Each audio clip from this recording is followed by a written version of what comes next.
Yes.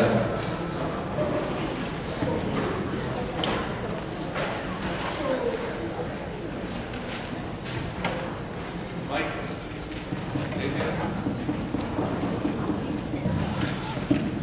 Thank you.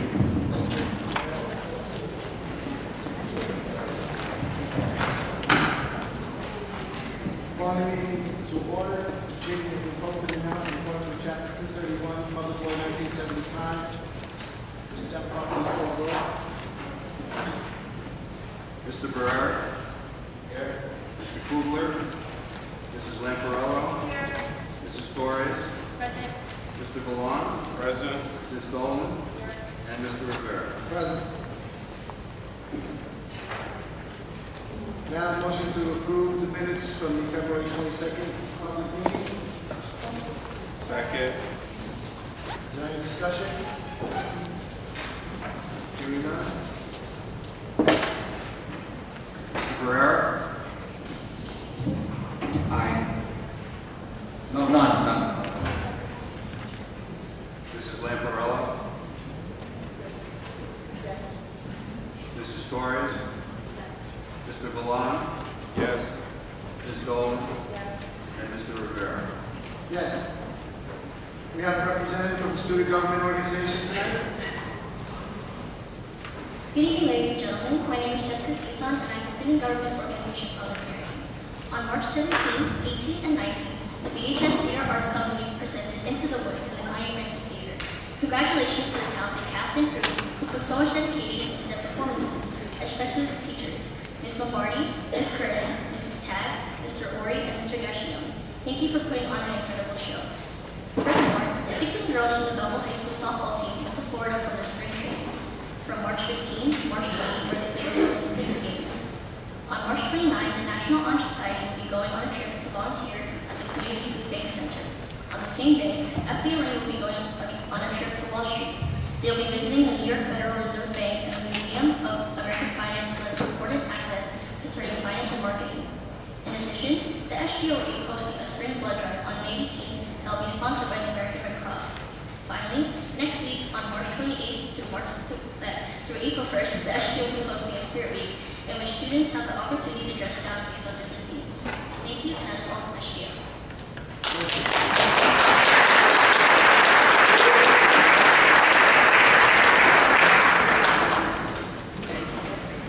We have a presentation by G. Rubino, the architect, and Dr. Rand, bond counsel, leading on the installation of the funds at the high school.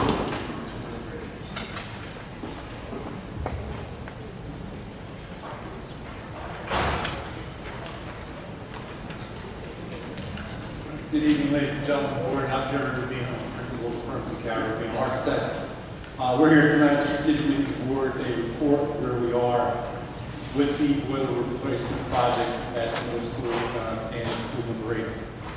We did take bids. We did receive 6 bids from 6 qualified contractors. Do want to indicate that at this point, all 6 contractors are significantly below budget. At this point, our office is working with the board attorney just to make sure all the paperwork, that the I's are dotted, T's are crossed, and it is our plan to come back to the board and make a final recommendation as to the contractor to get the award. As you may or may not know, the project is going to include the demolition of the existing boilers, the replacement of them, and the schedule is for the boilers to be completed by the beginning of October. And then at the beginning of October, we'll start disassembling and removing the 2 temporary boilers that are currently on site. If there's any questions that the board may have, before Lisa comes up to discuss the next part of that project. Thank you, sir.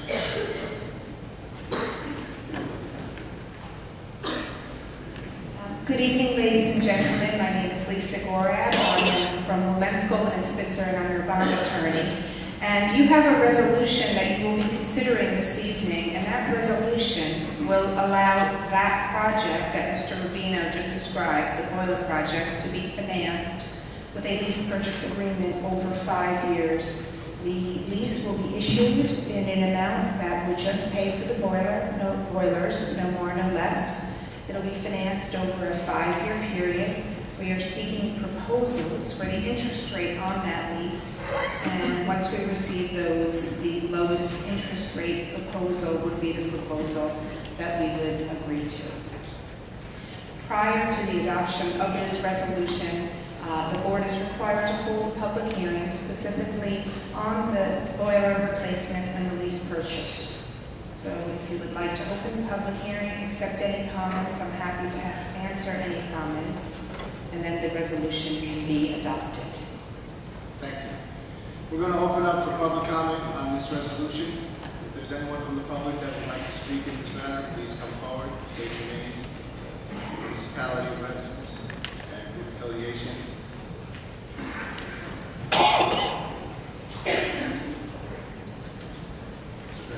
Mr. Frantantoni? Sir, please come forward.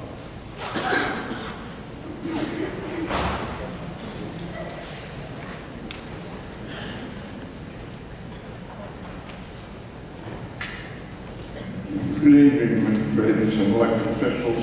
There's just one question I have with this project. I have several pages of bid requests by different towns for all kinds of projects, and I'm very familiar with bid requests and all that. What I want to know is, why did Belleville put the dollar amount in their bid? I mean, they want to put boilers in. Wait till the people come in with their bids. Why did we put in $2.4 million in a bid? I've never seen this in any bid done like that. Thank you. I placed those bids, and those bids were not for the boilers. Those bids were just to give banks an estimate of the not-to-exceed amount for any lease purchase. So the board will be financing less than that. So those proposals for the interest rate are separate and apart from the bid for the construction of the boilers. The law requires we put that amount in, the maximum amount. But then, I think it would have been more fruitful if we were more practical, rather, if we were waiting for the bids to come in and then see how much we had to go out to bid for. I mean, you know, the big companies, they're smart. They got people looking at it. So we told them how much money we got ready to go there. So I disagree respectfully with the attorney. And again, I've never seen that before. So we don't give away, you know, you don't go to a contractor, look, I got $50,000 in my kitchen. Can you do it for that? So I think we should have done that a little better. Thank you. Would anyone else like to come forward?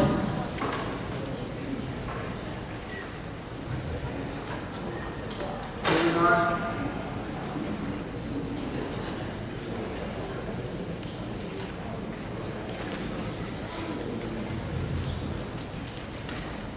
Okay, may I have a motion on D, purchasing and business services?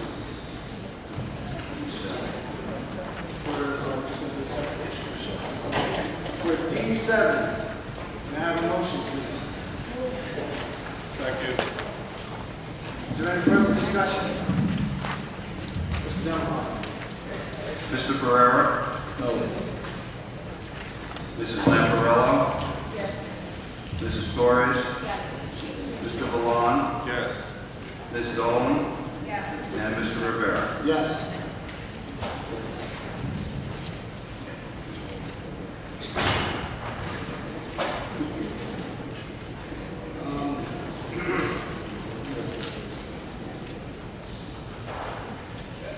Okay, moving on to items to be presented by administration, Dr. Tonka. Thank you very much. Welcome, everyone.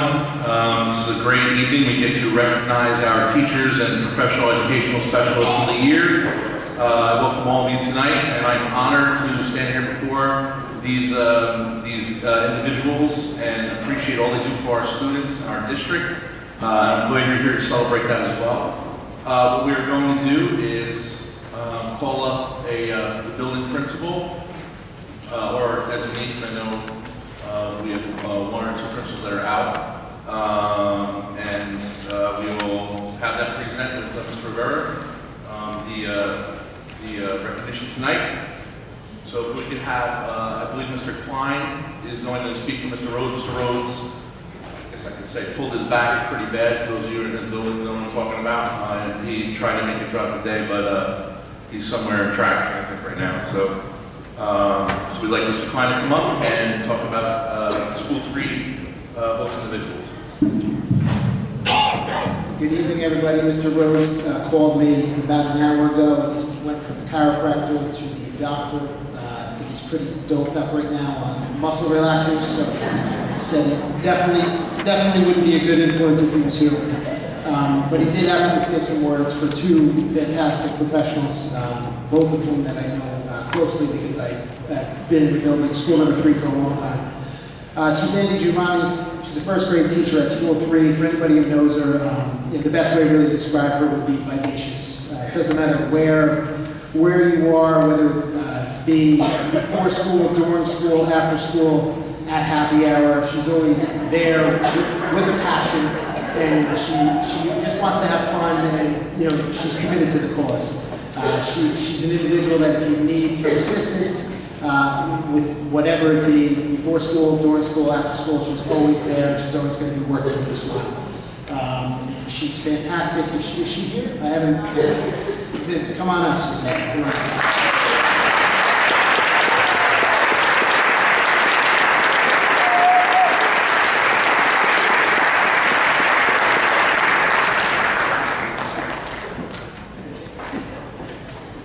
And then Liz Spirito is somebody that when I started in the district, she introduced me, and she's kept that same personality the whole way through. Liz is somebody that no matter what the situation is, the principal always knows to call her first and foremost. She serves on every possible committee that is out there, whether it's paid or not paid. She's always there. In fact, when the principal at school 3 last year moved to another building, the first thing she asked was, can I please have Liz in some capacity to help out over at school 7? So when I reached out to Liz, before I could even ask her, she actually volunteered. She's that type of individual. I shared an office with her for, I don't even know, probably feels longer for her than me, but I would say at least 10 years. She's fantastic. I haven't seen her here. There she is. She's going to come on up and smile the whole way.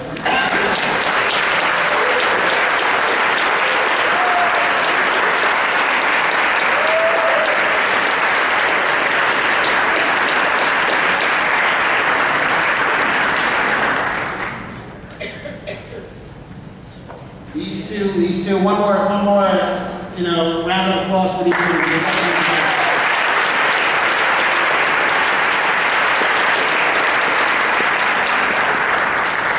Now we're gonna bring up Ms. Kamalo, who has a couple other professionals that she'd like to honor.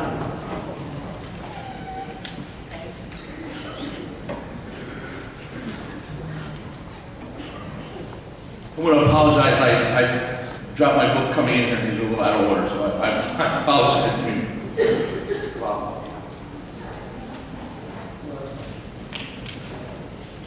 Good evening, everyone. Nice to see you.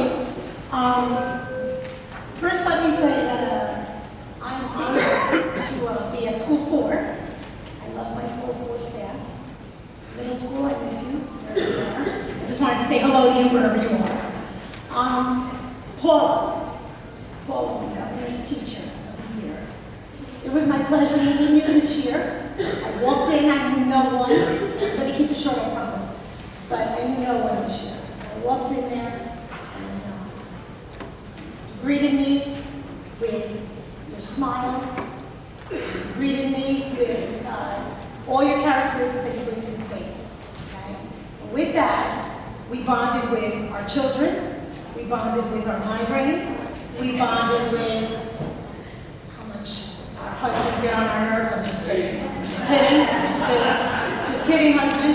And we bonded with the fact that how much we love to teach children. Okay? And what you do every day is amazing. You do this on a daily basis. What you do with your colleagues is incredible. It's just incredible.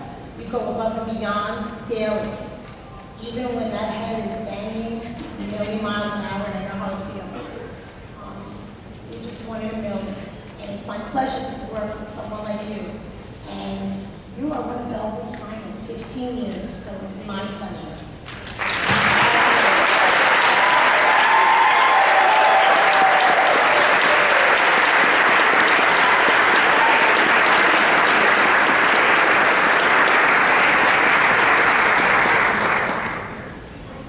Now, I have another one of Belleville's finest, who has given 25 years of her service to Belleville.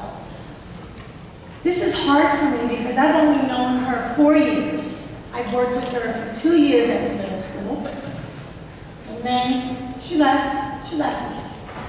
And then I left the middle school and we were reunited again. Wow, that was great. And I'm able to work with her this year. And what you do, Miss Moran, is incredible.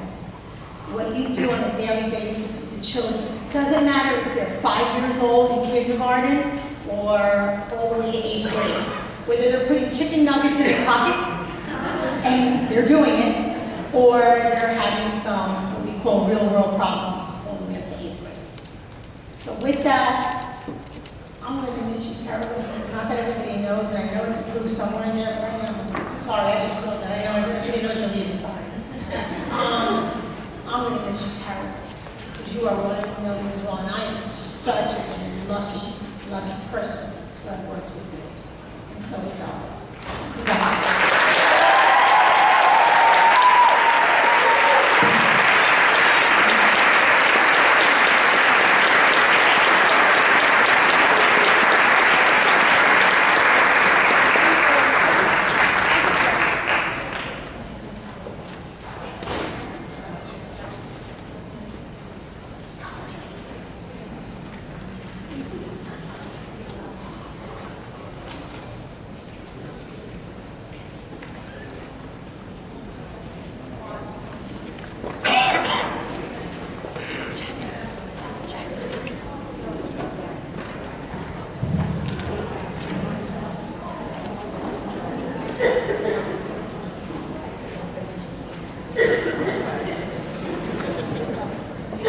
Good evening, everyone.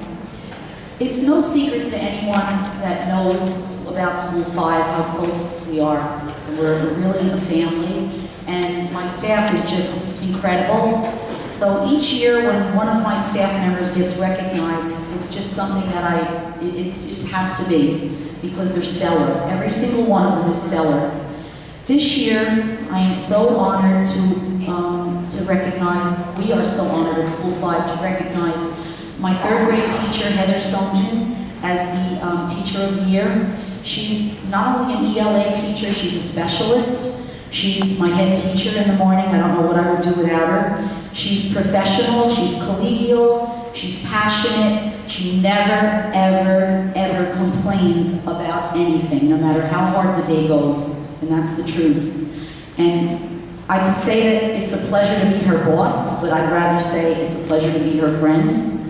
I am so privileged to work with her, someone of her caliber, and I just love her. I only know her about 5 years because that's as long as I've been at School 5, but I feel like I've known her all my life. Heather, please come up here and get this. I'm so much grateful.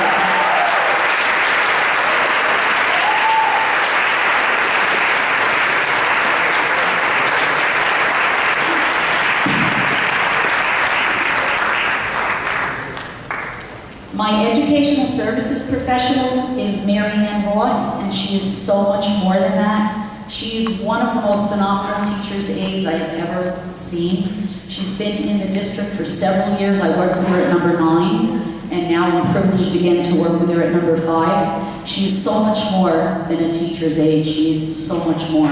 And she is passionate, and she is loving and giving, and gives 100% of herself every single day. Marion, congratulations. Please come up.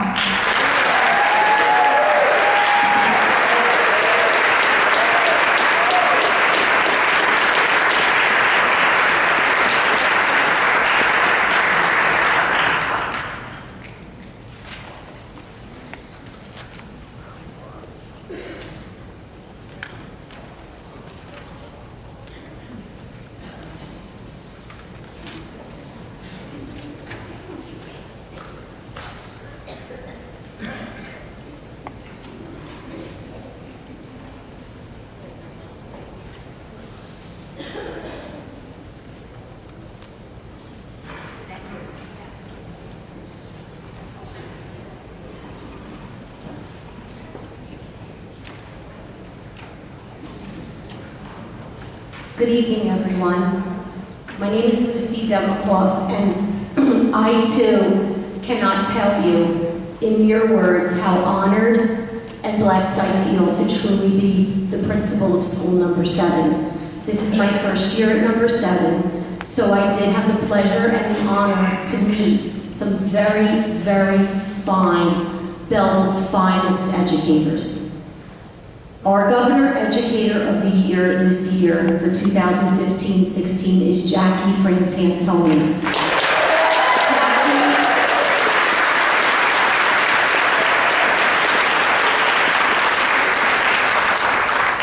It's almost impossible to sum this up in a few words because Jackie is an inspiration to all. Me as her principal, her colleagues, who, by the way, at school number 7 are also a group of the most high-performing teachers I have ever come in contact with. And I think there really is no greater honor or recognition that an individual can receive than to earn the respect, the honesty. She's a go-to person. And she has earned that from her colleagues at school number 7. Jackie, please come up. We love you, Jackie. I'm sure you deserve this tonight. Congratulations. You are loved by the students, the faculty, the teachers, and I love you as your administrator.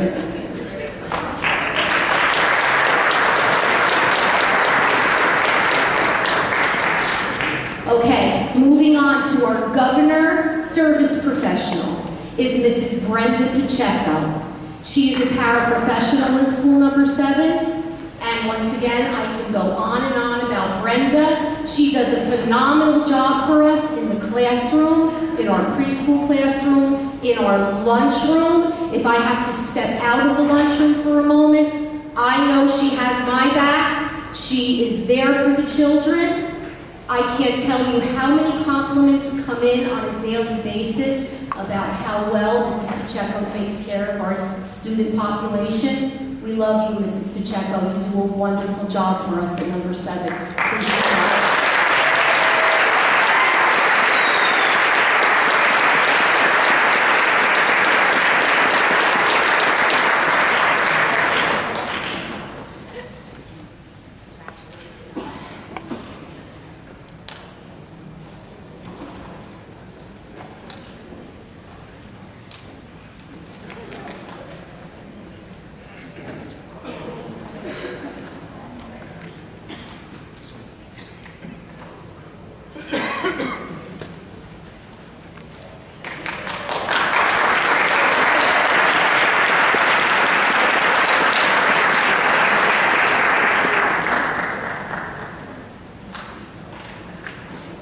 Hello, everyone. First, I would like to say that it's really nice to see all of you out here tonight. I see so many friendly faces. It's always a pleasure to see them again.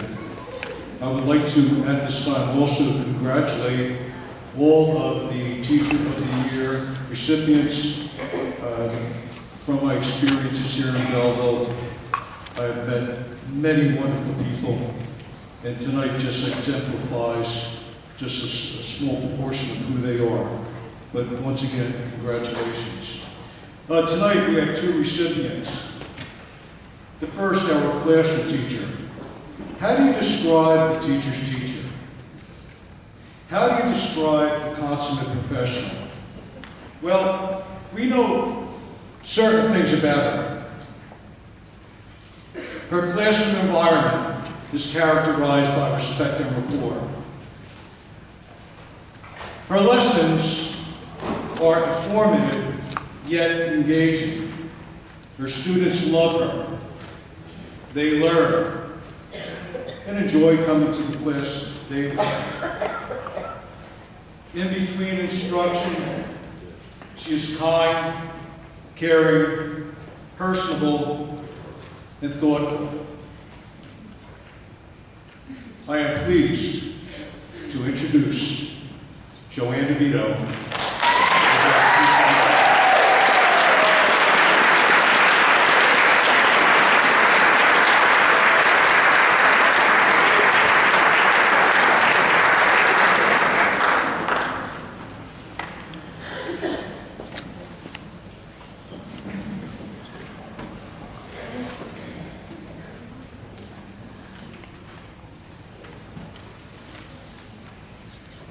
Our school nurse is also being honored tonight.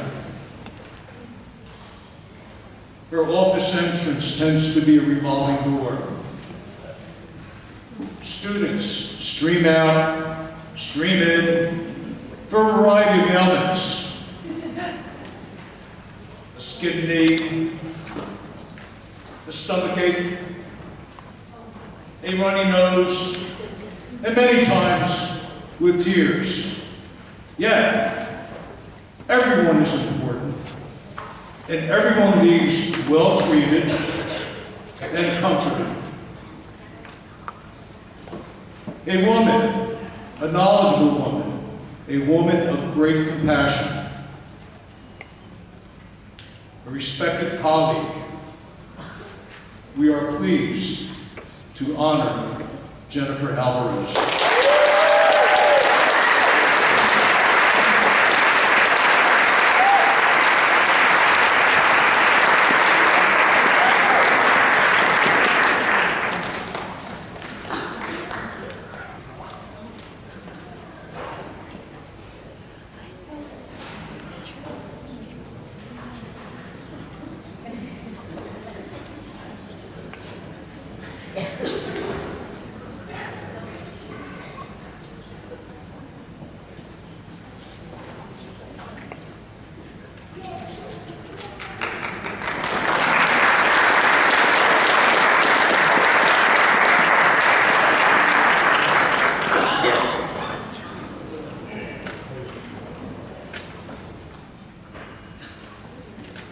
Good evening, everybody.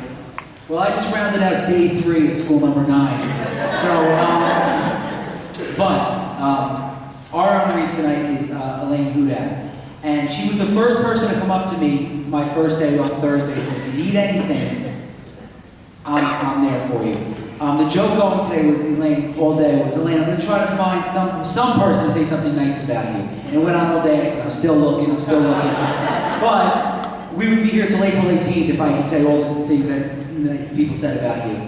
You're caring, you're loving, the kids care about you, you help administration, you help your fellow teachers, and I can say this is a very, very deserving award. So can you please come up and accept your award?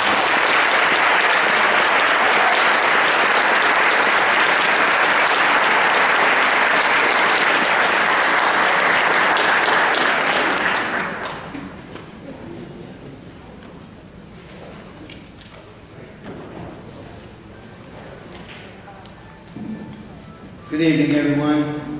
I'm very humbled and honored to be the acting principal over at school number 10. And the Governor's Teacher of the Year for Belleville for school number 10 is an incredible individual.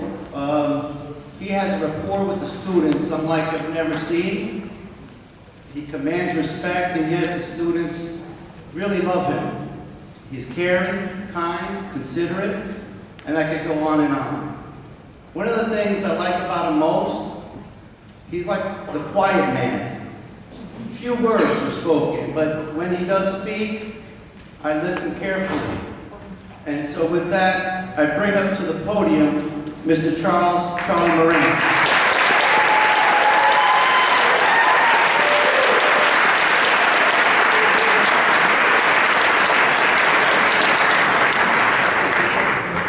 Also at school number 10, and we know that sometimes we shared services, like this next individual happens to be at 9 and 10.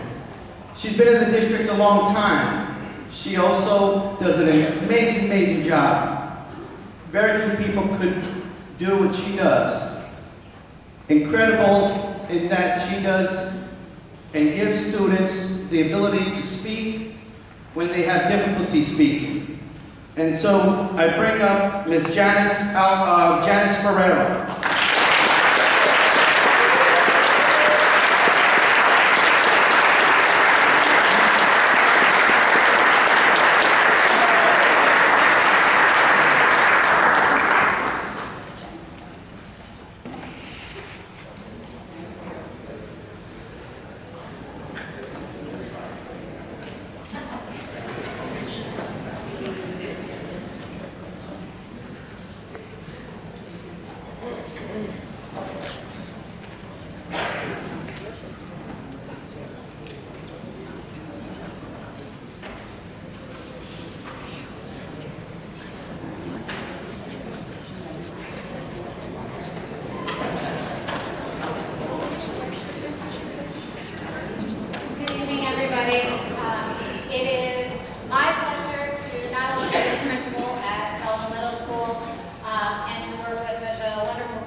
more pleasure that I get to introduce to all of you Lauren Fazio. She is 8th grade.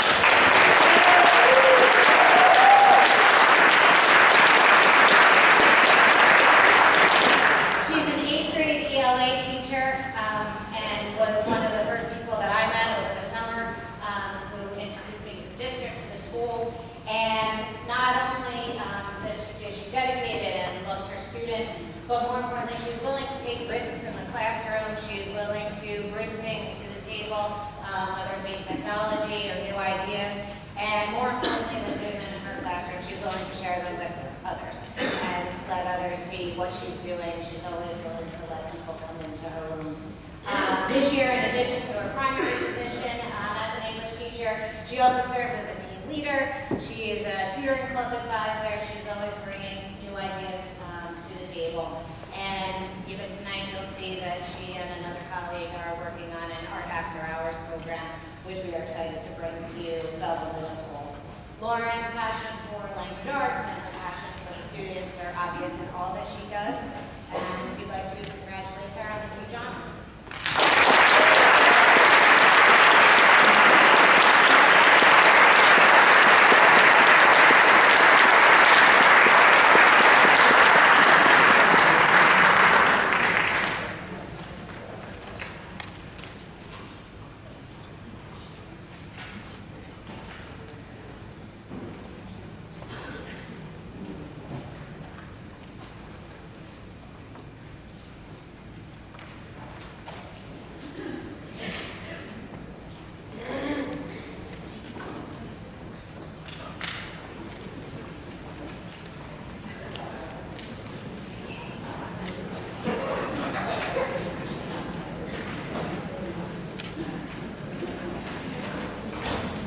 Good evening, everyone. Thank you for coming out tonight. I'm Russ McGann, high school principal. I have a terrific staff here. This was one of the years that we had the most people recommended for both Teacher of the Year for the Governor and also the Educational Service Professional of the Year. This year it goes to Miss Janet Dubuque as the Educational Services Professional of the Year. She's a 1999.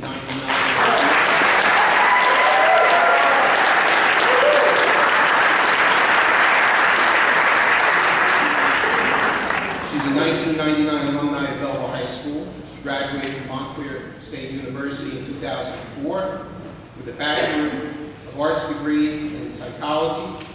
She continued her education at Cornwall College, where she earned a Master's of Arts in Counseling. She returned back to Belleville High School in 2007, where she was hired as the guidance counselor here. She's currently working on her PhD in counseling at Walden University. She's also an adjunct professor at Cornwall University.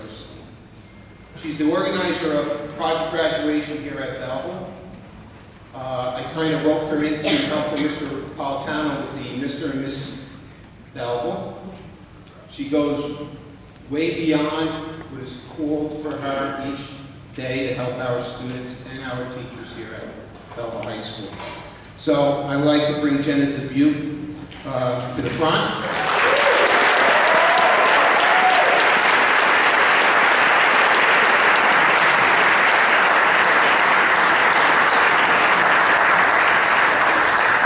We also have a tradition here at Belleville that we give them a special ID. This ID has, she is the Professional of the Year.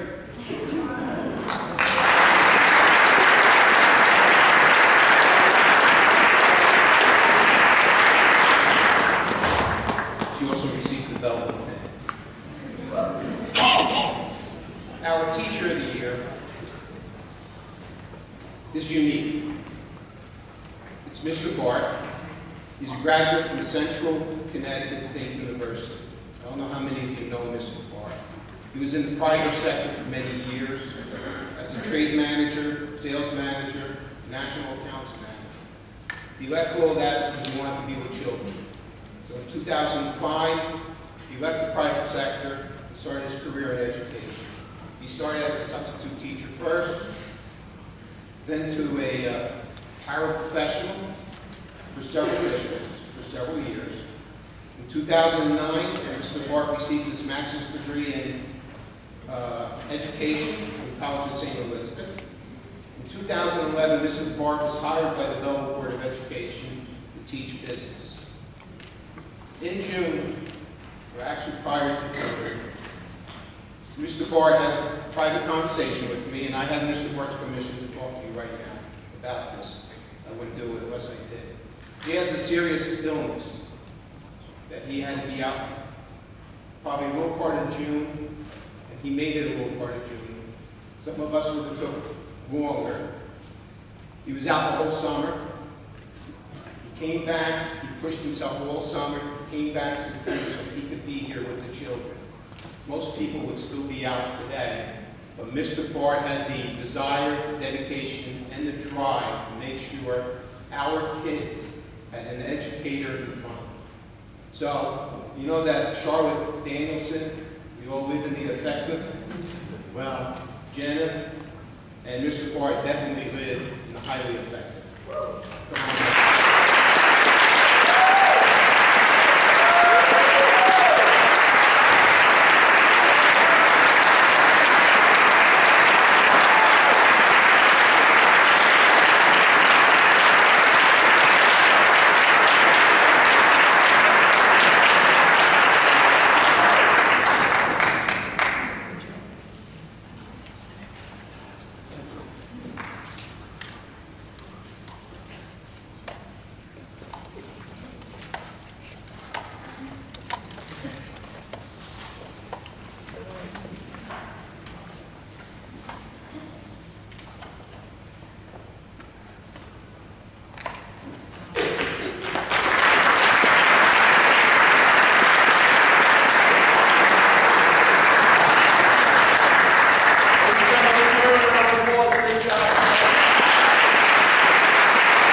Fortunately, I get to stay up here one more time. Everyone knows Ms. Strano. Ms. Strano is our driver's ed teacher here at the high school. I really need to read this because it does impact us here at Belleville High School and what this is all about. But I need Ms. Strano to come down here first because I said I would embarrass her.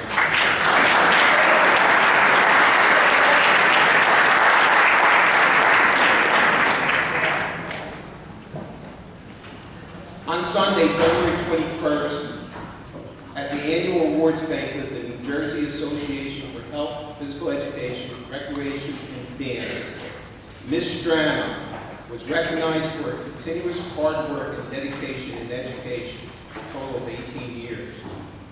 On this night, surrounded by teachers and administrators, Ms. Strano was recognized as the first, let me repeat, the first New Jersey Driver Education Teacher of the Year. We didn't pick her. The state picked her.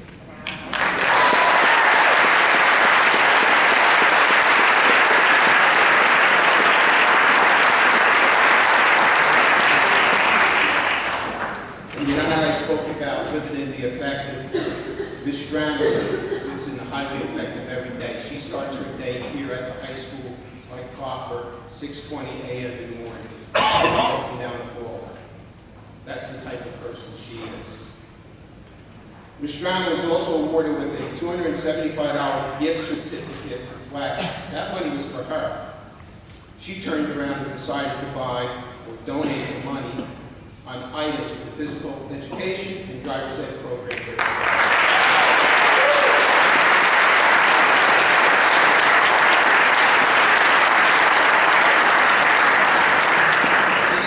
She will be receiving a laptop computer for her personal use and a $500 check from the New Jersey Manufacturers Insurance Company to use in the PE, health, and driver's ed programs here at Belleville High School.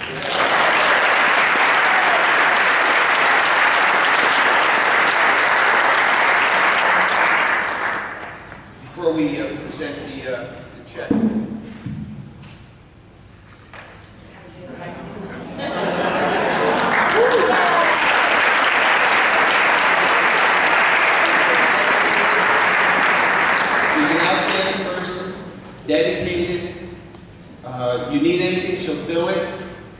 may drive you crazy sometimes going in, but she does it for the kids, and that's why we're here. Mr. Arnold, thank you.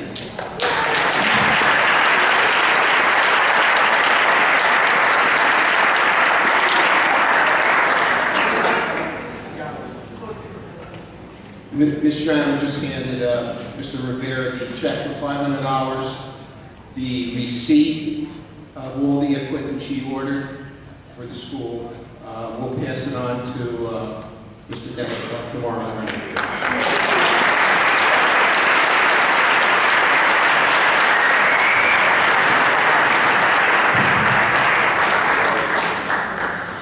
Thank you very much. We have one more presentation for a student. We have a student here from School 7.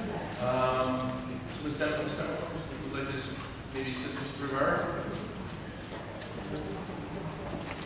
Oh, is Sophia Vanasco here? Ms. Vanasco here? There she is. Give her a clap. Tell her what you did. Give her a round of applause.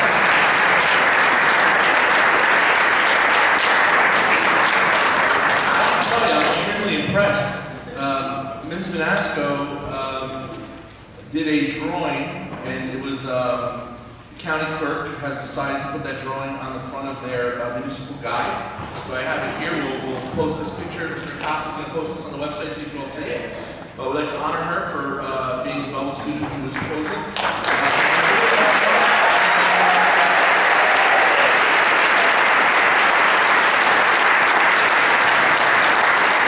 Thank you, Dr. Tomko.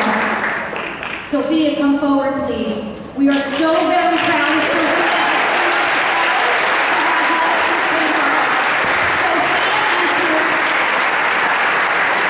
the Essex County Poster Contest back in 4th grade, and she is the 2nd place winner. We are very, very proud of her.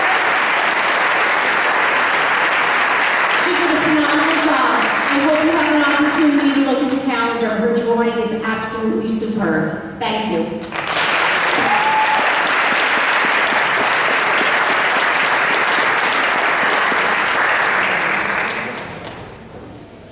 Okay, now before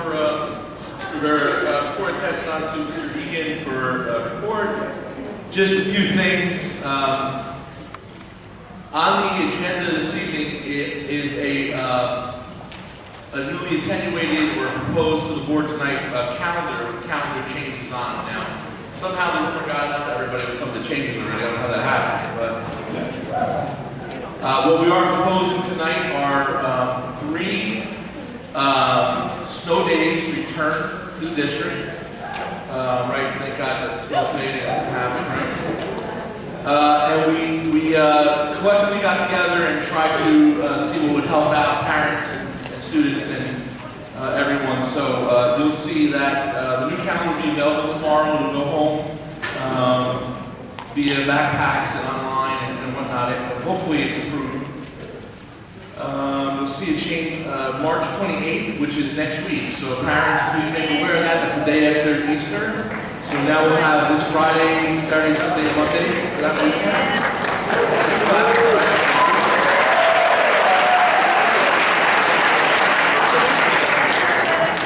May 27th, which extends Memorial Day weekend for all beachgoers.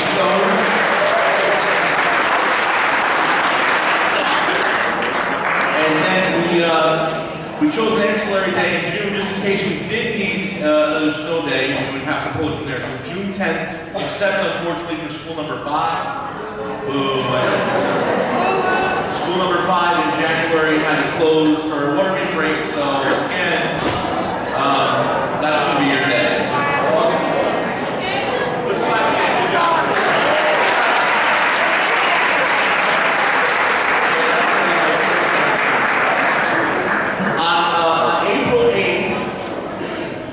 On April 8th, thank you. On April 8th, which is next Friday, not this Friday, next Friday. No, 2 Fridays. I apologize.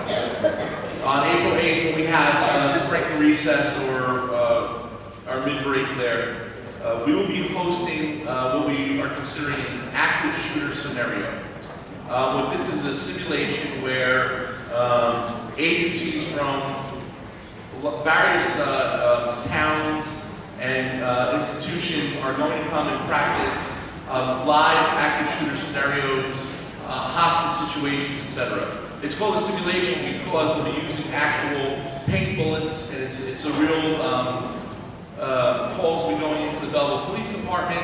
So we're bringing this up now. We'll be a letter going home, but I wanted to say it in public for two reasons. Number one, we do have a lot of student volunteers. We've asked some teachers to volunteer. I know it's a difficult week, but we're also looking for any parent that would like to volunteer. You can contact my office, and we'll get you set up to volunteer. We are looking to make this as real as possible. Unfortunate things happen, and we want to be prepared here in Belleville for any situation. So we'll have the FBI is going to be here, the DEA, the air marshals, a lot of different groups, all the fire departments in the area, and we'll be practicing scenarios. So we are looking for some volunteers. And one of the main reasons why I'm bringing it up now is for the simple fact that this entire area and the surrounding area around the high school is going to be shut down for most of the day. So if you're not aware of what's happening, you're first going to be alarmed and probably make some phone calls.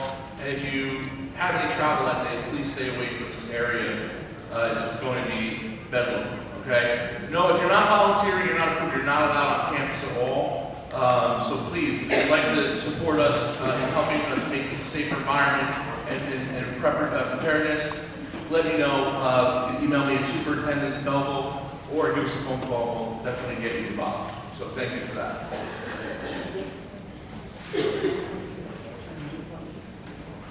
I wanted to talk very briefly about the graduation rate. This is already posted, but I have Mr. Pagano's here.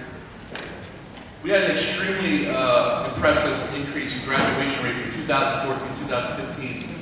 And I want to thank all the administrators, Mr. Pagano, Mr. Ferenki, everyone else who helped inflate that rate by putting some new programs in. I got the tail end of this when I got here last year, so I'm very appreciative of what the teachers have done and just everyone chipping in to make sure our students had all the opportunities that they have to graduate high school. In 2014, we were ranked 26th out of 35 in the county with a graduation rate of 76.4%. And this past year, 2015, we're ranked 17th out of 35, which is a big jump. And our graduation rate is 91.96%. So that's a big thank you, teachers.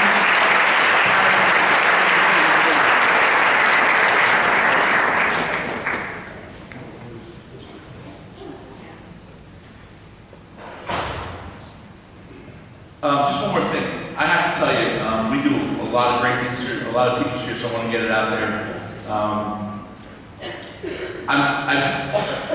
I'm constantly impressed by what everybody does here. I mean, you know, I've been around for a while in different districts and in education, and this place is like no other.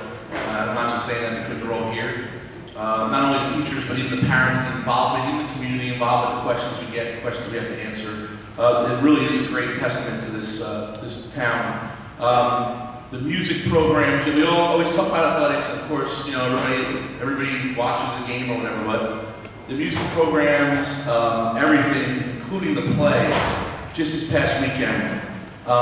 You know, believe it or not, my family background is actually in the arts. My father was a professional musician, so I grew up with all of that. I am completely impressed at what our students, our teachers, and our parents did with this play this weekend. So I want to just recognize them tonight for all their hard work. I think I probably stole some of the thunder here on the board, but I have to tell you, I was very impressed with this. So hats off to them. Thank you very much.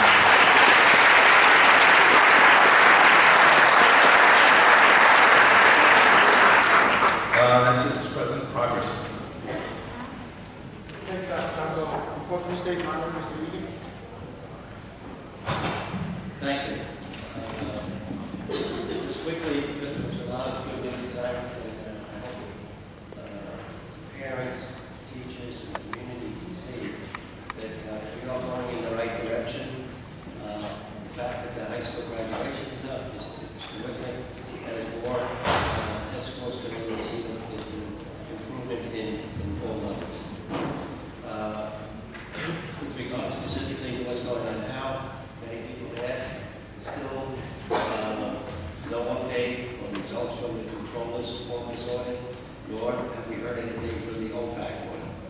still pending. With respect to our finances, you will see as time marches on and the audit comes in that many of the deficiencies in the audit have been fully corrected. The business office is operating totally efficiently, and accountability has been established. My intention and the intention of the district is now moving to focus on the facilities. We promised for a long time, but for a while, and it will get underway, is the committee made up of citizens, teachers, administrators, board members. We'll begin meeting very shortly to inspect and assess every building.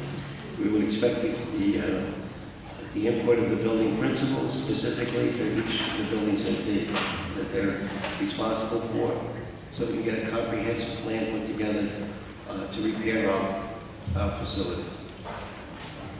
The mayor and the governing body was invited to participate, and we're still waiting for contact as to which council members volunteering to participate. There's one issue that's out there that's beyond the control of everybody in this building. I just recently, and many people may have known about it, I didn't pay much attention to it until recently, but there's a great deal of development being proposed in the town. I was led to believe that in one parcel, it's proposed for over 2,000 new housing units to be built. Now, I don't know if they're individual houses or apartments, and, one bedroom, two bedroom, three bedroom apartments. I don't know those details. But if you have 2,000, and this is just one piece of development, if you have over 2,000 housing units, planning must take place in such a way that everything gets measured, specifically the input of how that would impact the school system. The buildings that we have now are in no way to absorb a significant increase in school population. If you have 2,000 units, even if you were hoping that the minimum or the fewest kids that you would get is 50% of those units would have one child, meaning that we would have an additional 1,000 children coming into the district. There's no place to put them. And if there was one child for every unit, the impact on the district is going to be astronomical. And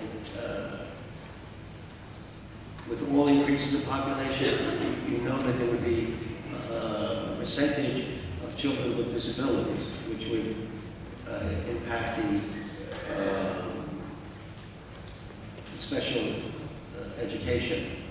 Once again, we don't have the facilities for it. I urge everyone to please to think about contacting your elected officials to include representatives of the school board to get input into how they're going to develop these properties. Once again, we're going in the right direction. We just got to work together. Thank you.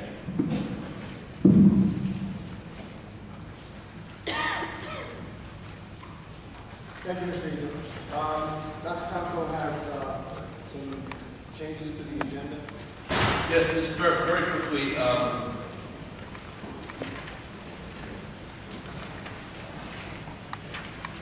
And I want to make this very clear. It's regarding, and I did send correspondence to the officials that were putting this on tonight.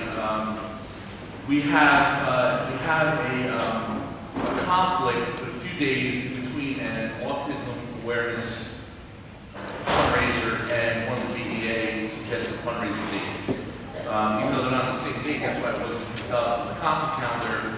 But I would think that the district trying to raise funds 2 days apart would affect both of those fundraisers. So what we're going to do is we're going to pool number 11 on page 5. March, obviously the one in March happened already. I'm going to work with the BEA to help us with the dates.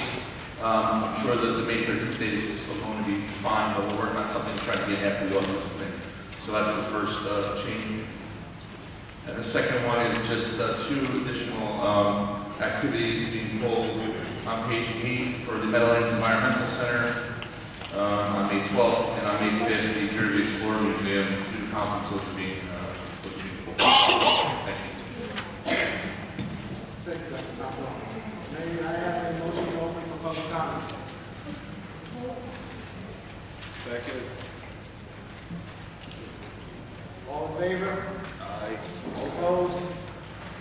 Remarks regarding agenda items that are relevant to the educational system. A participant must sign in and be recognized by the presiding officer and must preface comments by an announcement of his or her name, place of residence, and group affiliation if appropriate.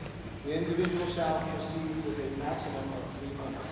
All statements shall be directed to the President of the Board of Education. No participant may address board members individually. Michael Sheldon, please come to the podium, state your name, address, and group affiliation if appropriate, sir. Dr. Small, you did that. Thank you.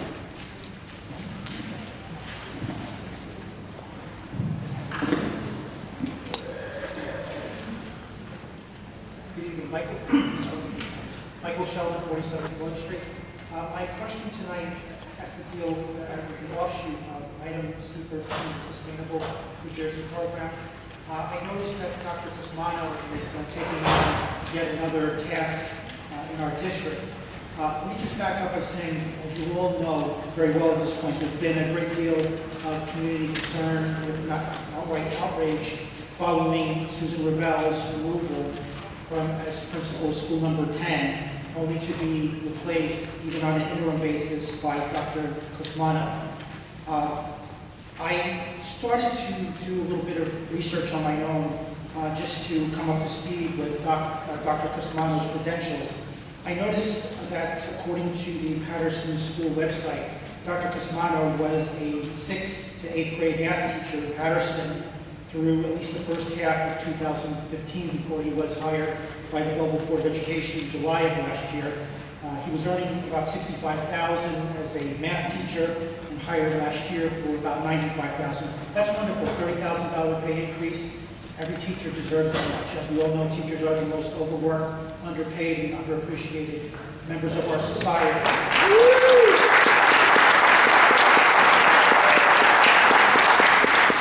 But I began to look a little more deeply into Dr. Cosmano's background, and it led me to, of all places, the New Jersey Election Law Enforcement Commission website. Now, many of us know, and I think Dr. Tomko will readily confirm, that in 2013, he was a candidate for State Senate for the Legislative District number 24. So as I began to look through some of the elect reports, surprise, surprise, I noticed that Dr. Cosmano is listed as his campaign treasurer. All right, so I hate to say this, but there's at least an air of impropriety that a hiring decision may have been based on political. So I know you're shaking your head no, but you know very well what we've been through over these last several years, where so many hiring decisions were made not on the basis of qualifications, but on your connections to members of the board or other forces in this township. I ask that the board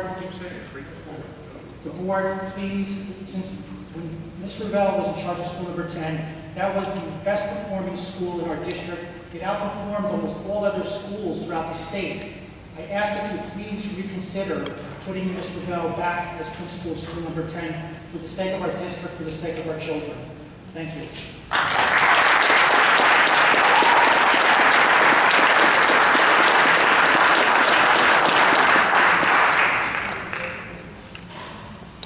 Mr. Kistner, please come to the podium, state your name, your address, and your group affiliation if appropriate. Good evening. First, I do want to take the opportunity to congratulate the professionals that received awards this evening. I've had the pleasure of working with a number of them, and they are excellent teachers, and no one can say otherwise. My message to them, though, is to continue to strive for excellence and continue to put the children of Belleville first, above and beyond anything else. The question I have this evening is in the addendum C-22. I would like an explanation of that, if at all possible.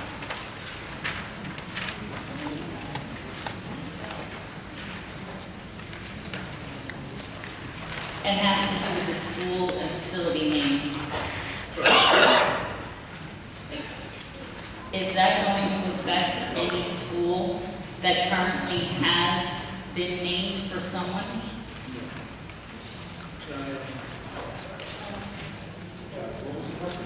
It's C-22. It's regarding school and facility names. In other words, school number 8 was changed to the Arthur M. Pico School number 8 years ago, as I was their president at the time. I'm wondering if that's going to affect any facilities that are currently named after someone that has passed. If you look at 23, the board is going to be voting tonight on hopeful recommendation to rename, to name the complex at Clearman Field, the Carino Softball Complex at Clearman Field. So nothing's going to change. There is board policy that basically states certain things regarding the memorialization of individual places the board owns, which I'm requesting the board suspend right now for the simple fact that prior boards have already named Connie Francis and it doesn't follow policy. So I want to make sure this board follows policy, so it brought to their attention to suspend for this, just for this matter tonight. It wouldn't do anything, everything's grandfathered in prior to the other boards, you know, or other board members here would have said yes to things breaking policy basically. However, we want to do things the right way here, so policy committee now will sit down and hopefully rewrite that policy and bring it to the board's attention moving forward. But we didn't discover it until me doing my due diligence to find out, so that's why we're doing it. So it doesn't change anything that's already been named. Okay, so it won't affect us at all. And just so you know, we did bring it to the state of New Jersey to have that changed, just so you know. The board, the policies. When we changed the Arthur and Pico School number 8, we contacted the state to make sure that we were doing it properly. I have no problem with that. There are certain places that shouldn't have been named. There's a specific reason. Okay. And policy. But everything else will be renewed. No, nothing is going to be changed. Nothing at all. All right, just wanted to be sure. Thank you. Thank you. George M. Polite, please come to the podium, state your name, your address, and your affiliation if appropriate.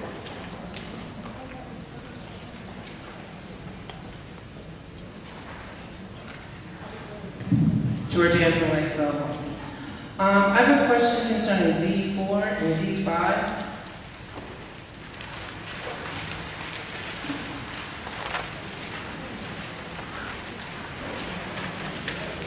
Can you extrapolate on that as far as how that affects the schools and their function? What is that? Correct. Yes. Yes, I have other questions. The statistics regarding the graduation rate, where were those statistics derived from? This is a long story. Keep track of it. Please, give us questions. Answer what we can, and whatever we can answer. We get questions, we'll get you the questions answered. And we'll back. Well, those are my two questions. Numbers 4 and 5, we're having a company come in to review the food service contract to see that that is a profit food services here. They go back into the food services program. This company is going to come in and monitor that program and make sure that the contract is as for the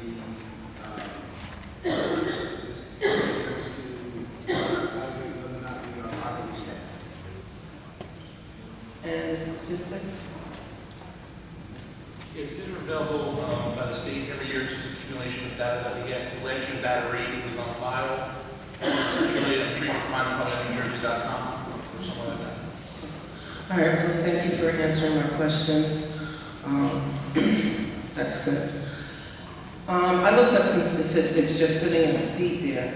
And for the year 2014 and 2015, Belleville High School was ranked 369 out of 398. The school district was ranked 495 out of 610. The middle school was ranked 434 out of 714.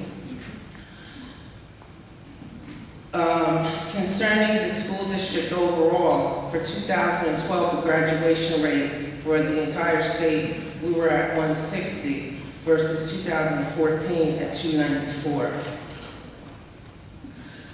We are moving forward, but yet we still carry some of the same old baggage. There are things that need to be addressed within our school system. One of which is the rodent issue that we have here in the high school.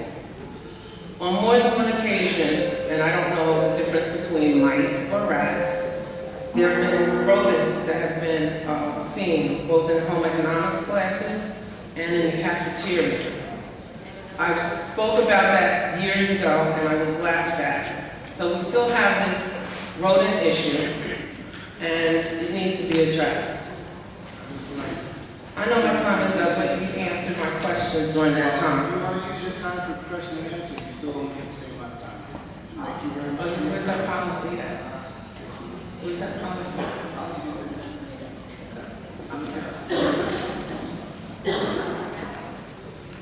Motion to close public comment.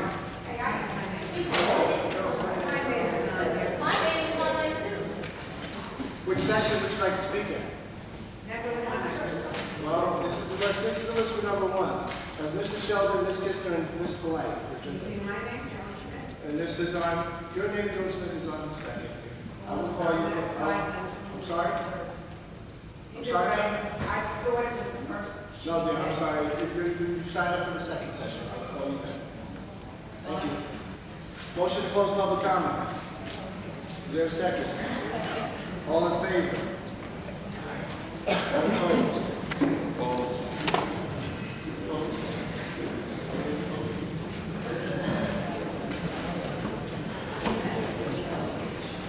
Moving on to resolution.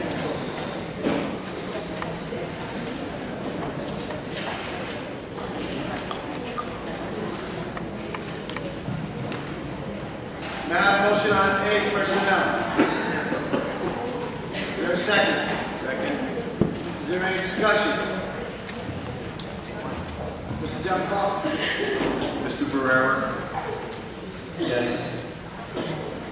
Mrs. Lamparello? Yes. Mrs. Torres? Mr. Valon? Yes. Ms. Goldman? And Mr. Rivera? Yes. There is no curriculum and instruction. Moving on to C, board action, board policy. May I have a motion? Motion. Is there any discussion?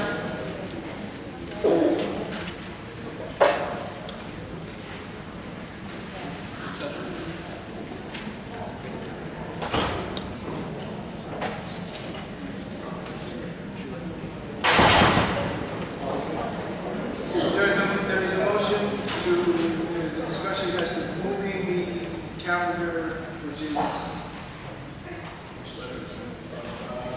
Number 3? Yes. So you would like C3 pulled separate, is that correct, Mr.? Yes. Thank you. Are there any objections to that? Mr. Democrat, you would pull number C3 separate. Any further discussion? We're voting on, we'll vote on C3 first, and then we'll vote on the remaining. This is for the school calendar. C3, school calendar. Mr. Democrat, please. Mr. Barrera? Yes. Mrs. Lamparello? Yes. Mrs. Torres?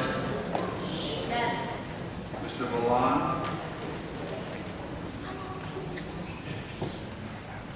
No. Ms. Dolan? And Mr. Rivera? Yes.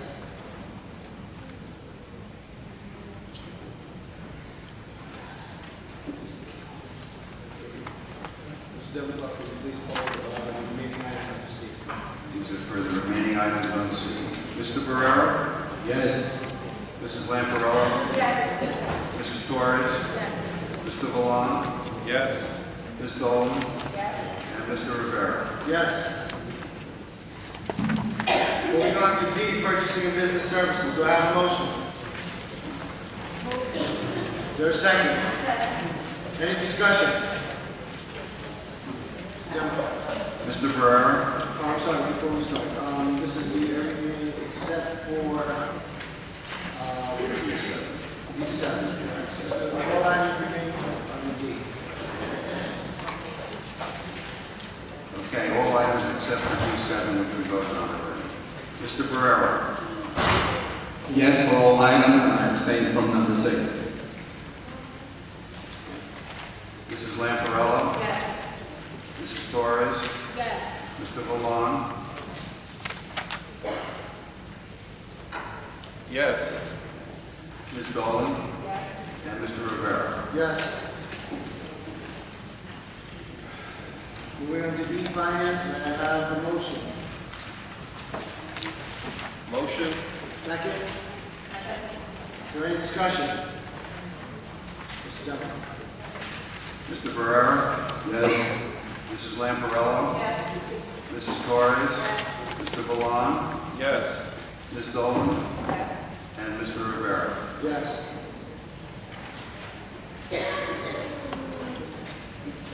Got a motion open for public comment. Second. All in favor? Aye. All opposed? Mike Michelle, remarks regarding any items and issues that are relevant to the educational system.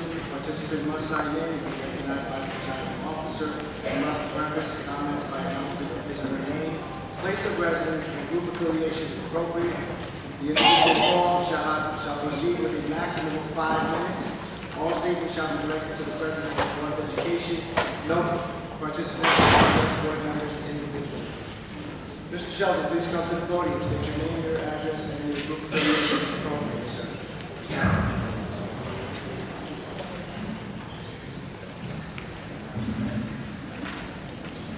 Before I get started, I just want to let this time, I know that it's still saying great, it's like 5. Thank you. Thank you. Michael Sheldon, 47 George Street. You probably remember back in January, the announcement was made that the board had reached a settlement with Clarity for the remaining contract dispute, and we agreed to pay them a little over $300,000. During the course of that discussion, I asked Mr. Adelstein if this represented the end of the Clarity matter. He jokingly said, well, as an attorney, I have been in practice for so many years, I've learned to never say never, but for all intent and purposes, yes, this was the end of Clarity.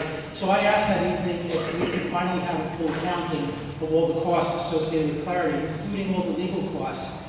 And a couple weeks later, I sent Dr. Tomko an email, and he kindly replied to me saying this was an email message from February 9th.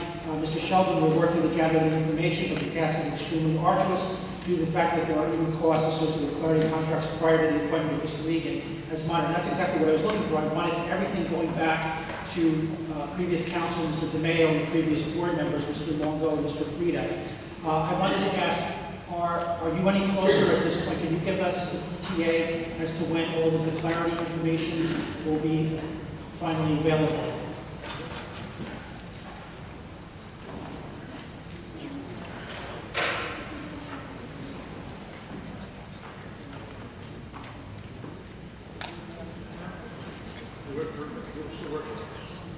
All right, well, it's been about 6 weeks since your email. There's a certain amount. I was not here when Clarity happened. I have absolutely nothing to hide with the monetary part of it. So you asked for a lot of information. There's a lot of different attorneys that were involved prior to this firm. It's a lot. We have limited staff. We're down 2 people at the board office. Do the best we can. I don't know what else I can say. I'm sorry. There's a certain urgency here. As you know, there's a municipal election actually 50 days away from today. This, you may say, well, what does this have to do with the municipal election? Exactly. It does. Two of the candidates that are running, the challengers, are directly involved with the previous board member. I'm not going to say names or Does that have anything to do with what's going on here today? Sure it does. This has to deal with my request for information. If I cannot, I've given enough time. The municipal election has nothing to do with what's going on here today. The board and the municipal government are inexorably intertwined. There's no autonomous operation of both. I've given them plenty of time. If I cannot get assurance that by the end of this month that information will be available, I'm going to have no choice but to open all of it and put together my own accounting. I want everyone in this township to know how much clarity cost us, not only financially, but how it impacted the education of our children. And to make sure that the same people that are now trying to get on the town council are held accountable, because they're some of the beneficiaries of what happened over the last several years. And as you know, at the end of last year, the town council used its authority under state law to form its own criminal investigation committee with powers deliberately to investigate the board. And if those two individuals wind up displacing incumbent members, it would tilt the balance of power on the council, and they could stop any subsequent investigation. So there's an ulterior motive here on the part of some of these individuals who are trying to unseat. Sir, again, I'm going to ask you, what does that have to do with the educational system right now? It has to deal with my That's request. a municipal item, when you're talking about a municipal council meeting, it has nothing to do with the educational process. It all stems So if it's not relevant to the educational system. I want clarity on that. I understand that. So you should open. I'm going to. I'll be in the Commonwealth office tomorrow morning. Thank you very much. With an offer for everything, going back to the moment that.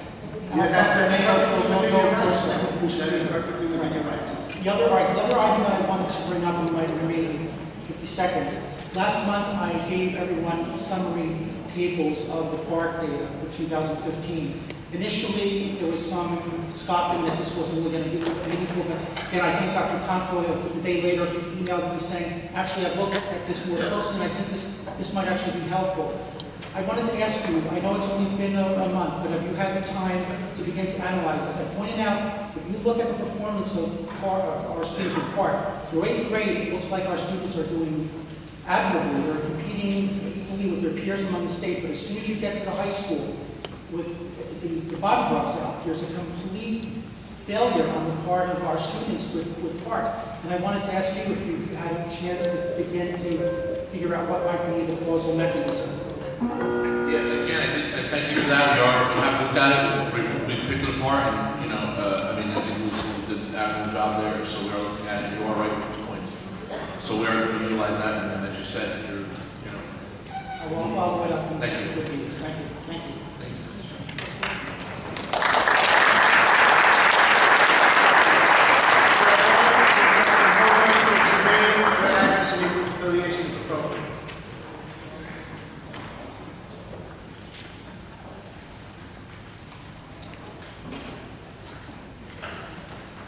Hi, my name is Gabrielle Benini. I reside at 162 New Street.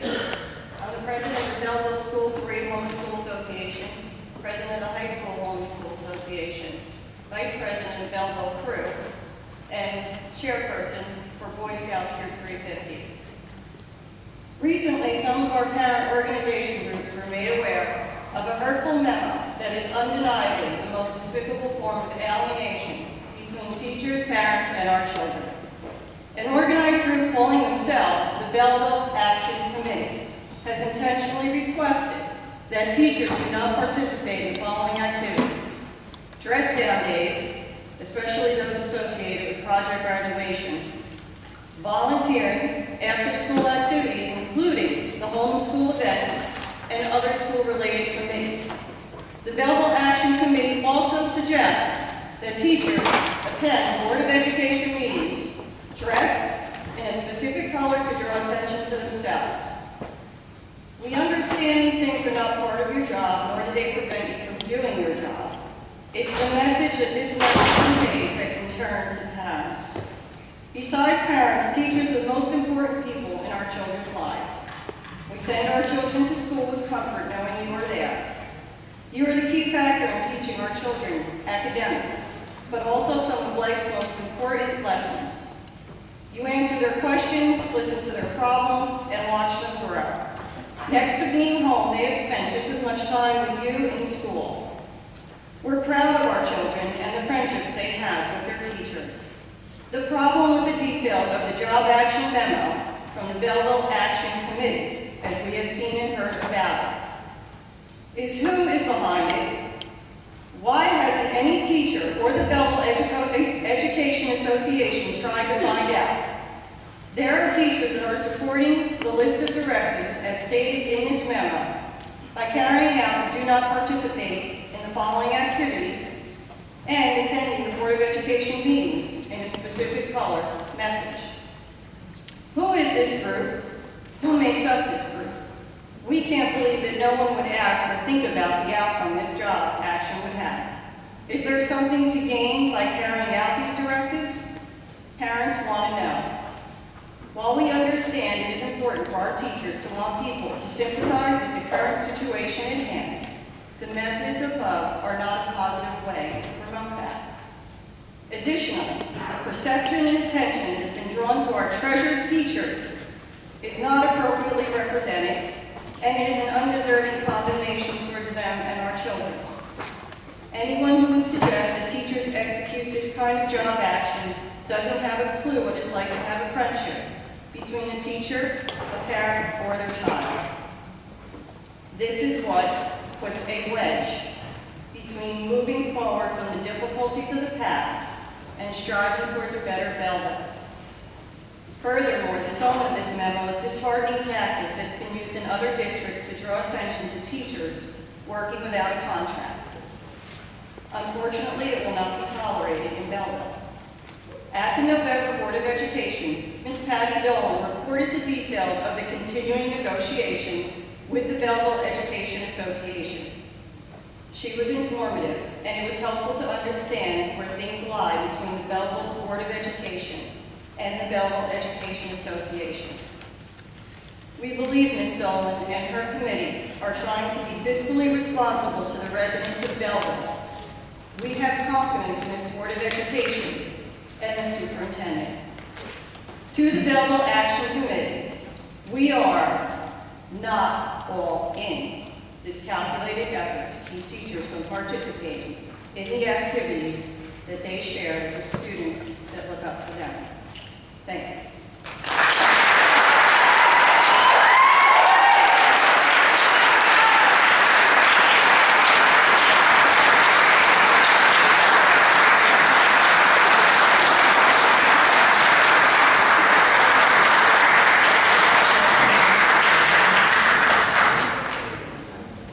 Joan Schmidt, please come to the podium, state your name, your address, and your affiliation.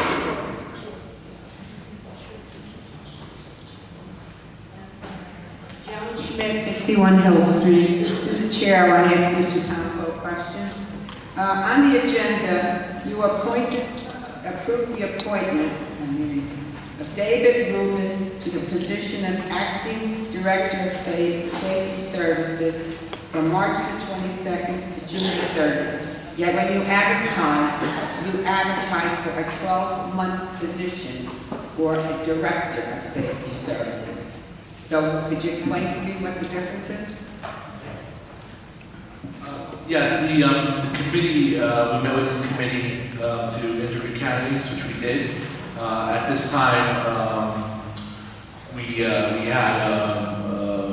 first round, second round interviews, and we do not have a candidate, so we're looking to go back out for more candidates until that time. We have to put in an active person in that position. So you're going to re-advertise? We have to. Start all over? We have to, yeah. All right, I'm just asking. So you're not appointing this Mr. Rubin in July, or the end of the time for the position, for the 12-month position. He's just here for the 3 months? Or before that, if we can find something before that. As of right now, I'm just covering for the rest of the year, but we're going to go out. Yeah, right. They say the 3 months he's going to be here. Yeah, we have, there's a board, Mr. Rivera created a board safety committee. The committee has decided that there are 2 separate positions now, one for domicile regulatory or compliance officer, which is Mr. Rubin's current position, investigator, truancy officer, and then a separate director for all of the guard, safety services, active shooter drills and whatnot. So we do have two separate positions. Until we find someone, Mr. Rubin is filling in, especially with the guards that are, carrying, I hate to call them weapons, but, things of that nature. We need someone to overlook that, and he's doing that on an active basis. Okay, thank you. Thank you.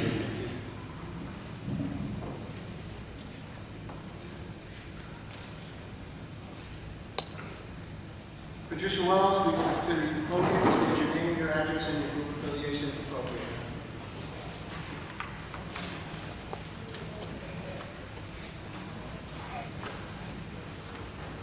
Patricia Wells, ABG Belleville. I'm here on behalf of a student from school number 7. She's a 4th grader. She reads on a 6th grade level. In the library, there was not enough books for them to read on the 6th grade level. So if you go to the library and you're reading on the 6th grade level, because the school only going up to the 5th grade, they must have removed the books or whatever they did with them, but there's only enough books for the 5th graders to get 6th grade reading books. If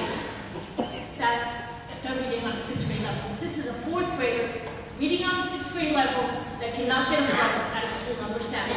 So she's reading things that she already has read previous during her library time, when they're supposed to be taking books out. And I think that's really a shame because they're supposed to be advancing, not going backwards. So can you please look into this for school number 7 to get some new books in our library? Maybe all the schools are like this, I don't know. But I know school number 7 is like this because I have it. Thank you. Okay? Thank you.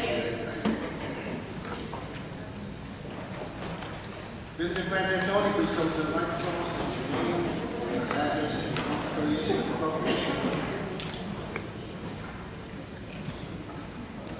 Vincent Frantantoni, 129 Mount Prospect Ave. In regards to this resolution 22 and 23, regarding Clearman Field. First of all, I believe you misspelled Clearman Field as M-A-N, not M-O-N on that. But why was the, I can understand before, could you explain? Sorry, Mr. Frantantoni, I'm trying to hear you, sir. I said Clearman Field was misspelled, yeah. Why was the school and facility name policy suspended? First, I apologize if it's misspelled. That's the spelling that I thought we had on file. I apologize. The policy states that naming a facility has to be in a memorial sense. So basically, anyone the board decides to name a facility after has to have passed away. We obviously know that's not true for Connie Francis. The delegates that were in the middle school, there's a few other areas that happen as well. So I'm all for my recommendation, talking with the committees before we met with the full board. If there's someone we can honor while they're still here to celebrate with us, I'm all for that. Unfortunately, the policy from several, 5, 6, 7 years ago, or always like to find.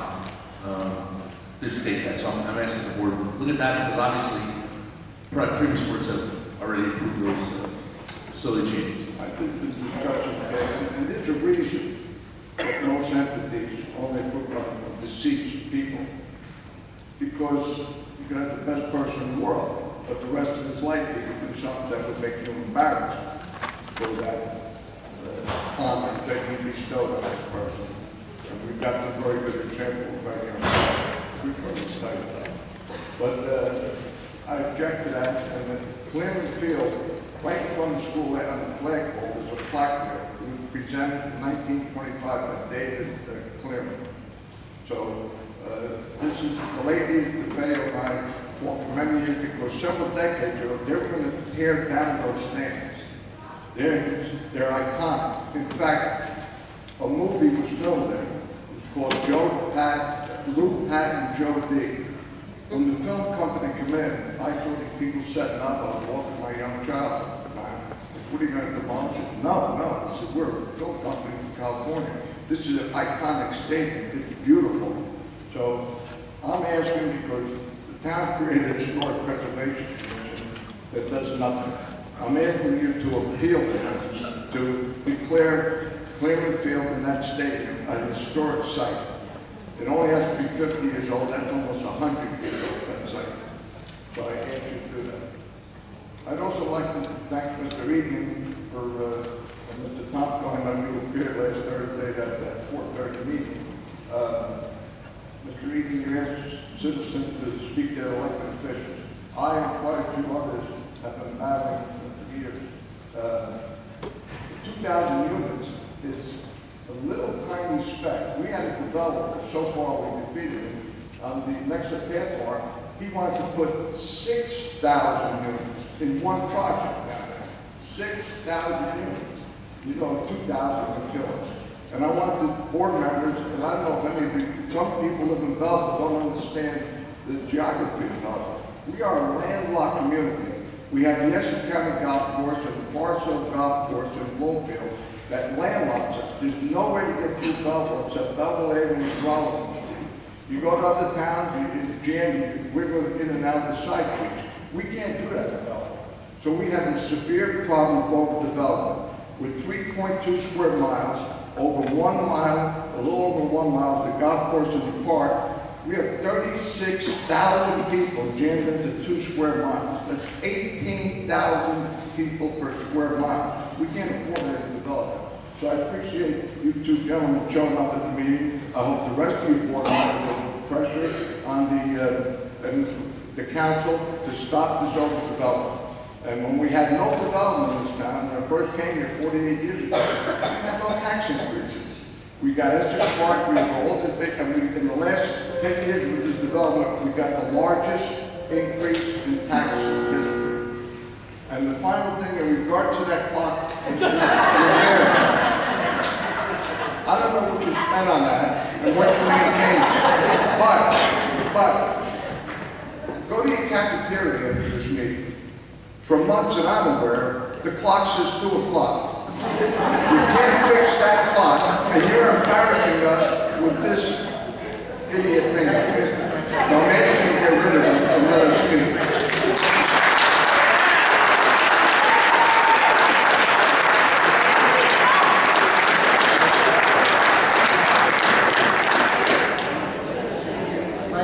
Please come to the podium, state your name, your address, and your group affiliations.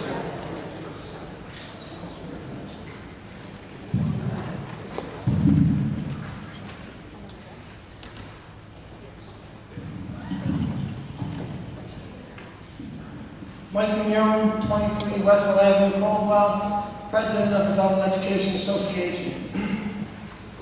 Teaching is an art. Like all arts, teaching is a gift. It requires passion, a love for learning, care for others, a desire to give, a willingness to put oneself second to others. No one becomes a teacher for the fortune, fame, social status, or even prestige. Teachers are not asking for recognition, credit, or even gratitude. I entered this field from the workforce, which allows me to view the art of teaching from a different perspective. The perspective of those who don't teach. I can honestly say, shaping the minds of the future is the single most greatest contribution anyone can make to society. And I feel grateful to stand among these teachers and professionals who you are honoring tonight, as well as all the teachers and professionals in this auditorium and in this district who you should be honoring every single day. We teachers choose to spend the majority of every day caring for the children of Belleville. We spend part of our salary on school supplies, class trips, treasure box gifts, project graduation, tricky trays, class parties, school sporting power, school fundraisers, and the list goes on. We dedicate our time to chaperoning dances and trips, attending tricky trays, HSA meetings, community groups, dances, sporting events, Christmas tree lightings, school committees, back-to-school nights, etc. These are not our obligations. We choose to do these things from the goodness of our hearts. We do it because we love our community and we care about the welfare of our children. When has giving of oneself, be it time or money, become an expectation? Where I come from, all acts of giving are appreciated. Although I may appreciate the comments from Ms. Meany, I have to question why she or any parent would not approach a representative of the prospective school or an executive committee member prior to tonight. That much being said, I would like to extend an invitation to Ms. Meany or any homeschool association parent, or any parent for that much, to open up the lines of communication. I will stay after the meeting to exchange information. What most people don't know is due to Chapter 78, our salaries have decreased each year for the past 5 years. In the name of education reform, our workload has increased each year for the past 5 years. Because of poor decisions on curriculum from our state politicians, the art of teaching has transformed into the art of test taking. Standardized testing is siphoning our school finances, and bad local politics is straining our educational development. With all this being said, your Belleville teachers continue each day giving 100% to their students without skipping a beat. At last month's meeting, Dr. Tomko and Mr. Egan misspoke with regards to the true state of our negotiations. The fact is, the information that the board requested and is still waiting for is not the fault of the BEA negotiation team, or anyone for that matter. This information requires input from a third party, and we are patiently waiting also. But this is only one matter of a broad range of outstanding negotiable items and should not hold up the negotiation process. The board needs to get back to the table with the BEA and work diligently and sincerely, in good faith, for the purpose of settling a contract before the conclusion of this school year. This must be treated as a priority and not a burden. Our entire career, we the teachers and professionals of Belleville continue to care for the Belleville children. As we continue to work without a contract, our children at home are being shortchanged. Every year we do more and more for less and less. All we are asking for is a fair and equitable contract. Thank you.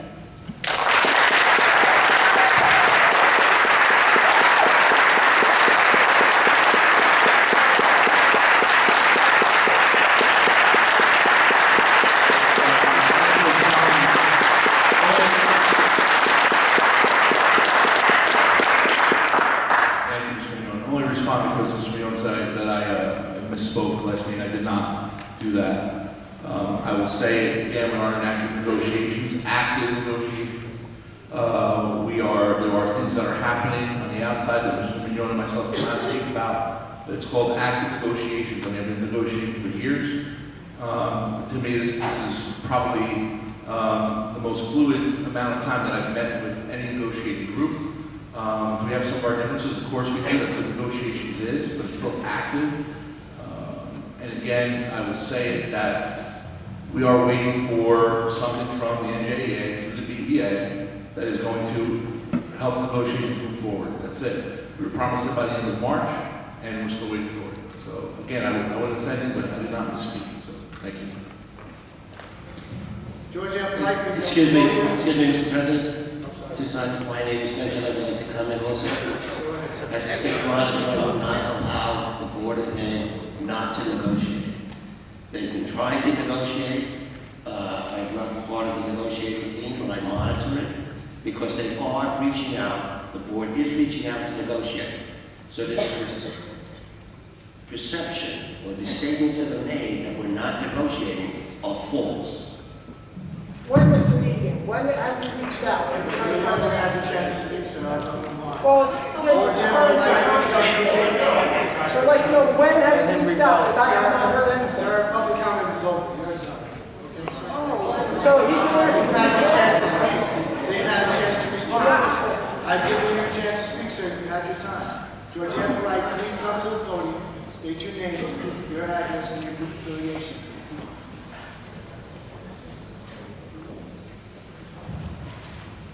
Georgiana Polite, Belleville. I'd like to thank the board or those individuals responsible, because sometimes it's not a board action, that finally someone did something about the Sustainable Jersey program for schools that was presented to each and every one of the board members back in 2011. And I probably never even opened up the packet, but it's good to see that something is finally done. We have some of the best staff, teachers, and faculty who have had to do so very little, had to do so very much with so very little in order to meet the challenges of teaching for so very long. That's the past. So now we're moving forward. Again, we do have issues, but one of my concerns as a parent of a student that's in school, that our teachers are not equipped with the necessary tools. On more than one occasion, teachers have put their life and their safety at risk. I'm suggesting that the teachers have a panic button.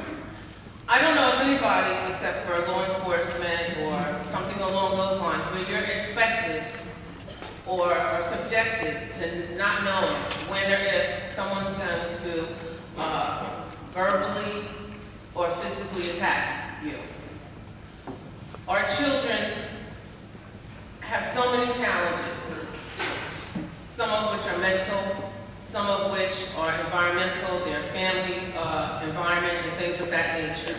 But we must give our teachers, we spent $2 million on $2 million and still the tape is running because we don't know how much that surveillance system is going to cost us. But we spent so much for so very little. We need to equip our teachers with panic buttons that they can wear around their necks. You may not be able to get to the other side of the room. It's been told that teachers and law enforcement and other administrators don't move as fast as we would like them to. So I ask that we equip our teachers with panic buttons.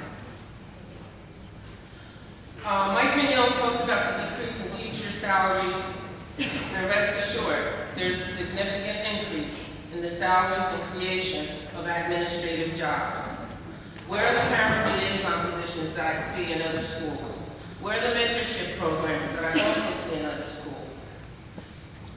And I ask, where are you at in the negotiations? When was the last negotiations held?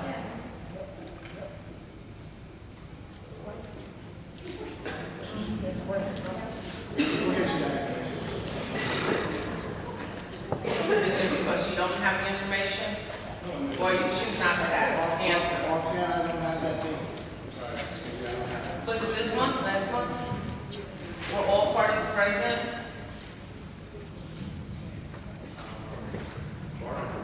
Let's not get into the question. Ms. Polite, we'll get you that information. So, as a parent, I'm going to say this. I received that memo also. And I didn't post it, but someone else posted it. Because there's always two sides, or in some cases, three sides. There's your side, my side, and there's the truth. At the end of the day, whether the Board of Ed doesn't agree with what the teachers are doing or whatever, it's our students that are the end consumers. Teachers spend more time, in a lot of cases, than parents do with their children during the course of Monday through Friday. So we need to sit down and we need to ask ourselves, what are we here for? And I hope each and every one of you can say, we're here for the students and move forward together, cooperatively, whether it's the town council, the mayor, or the Board of Ed. Everybody's pointing their fingers. What are you doing? I ask that to each and every one of you.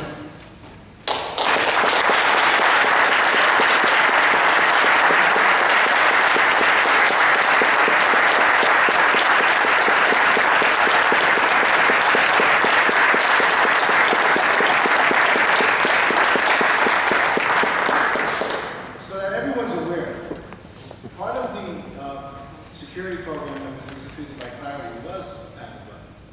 But since that program has been dismantled, the IDs were all equipped. This is information that you don't want to publicize, but whether you believe it or not, it's true. There were panic buttons built into every teacher's ID. It didn't work. It never worked. It never worked. I pressed it every day. No one came to my room. They were incorporated into the IDs, and whether they were, I mean, the program was dismantled. Never worked. But they were there. It never worked.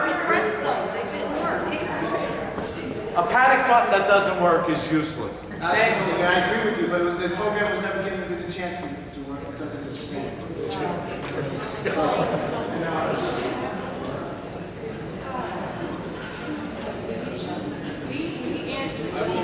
Again, I was polite and asked about dates. When I don't know the exact dates. I'll get you all the dates. It's not a problem. I want to just be very clear that it does not benefit the board in any way not to settle any contract. It doesn't. So again, and I appreciate the frustration here, being one's teacher, the head shaking and all that other stuff. I appreciate that, but I don't know what part of what I'm saying is there are several things that we have asked for. We've said it here about 10 times now that Mr. Mignon just admitted we're supposed to get by the end of March. It's getting close. So I'm hoping that we get it and move forward. There are dates established to meet again. Of course, that's confidential. And there are other things I will talk to Mr. Mignon about in private that he may not be aware of because he wouldn't have made the statement he made tonight. So I will definitely take care of that. But moving forward, we are trying to get this settled as quick as possible. I assure you that. Thank you very much. Why put that wedge in between the parents and There's no, what wedge is the board thinking? I don't know where that memo came from. I don't know where it was produced. I don't have a physical copy of it in my hand. I'm sorry. I would hope that no one from the BEA actually produced that document. Because if they did, it's a shame. And instead of being all in, you're all in for the money. And that would be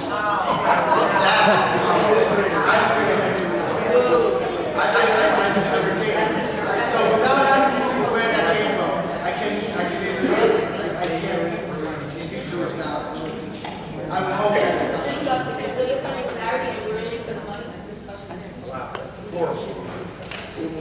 Motion to close public comment. Second. All in favor? All opposed? Thank you.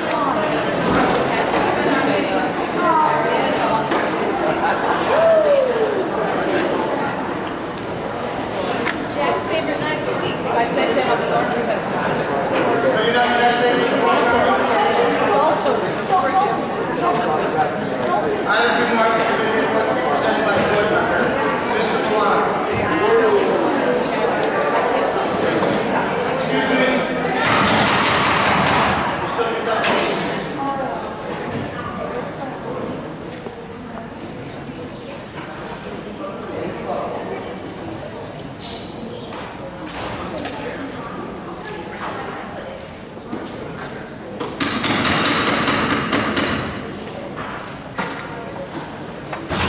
Mr. Milano.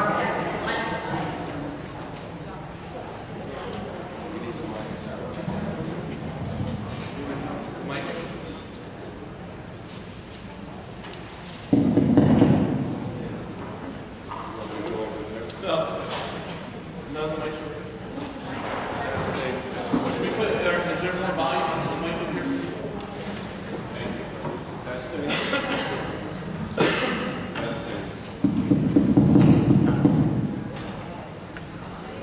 Mr. President, thank you so much for the opportunity to submit my report to the public.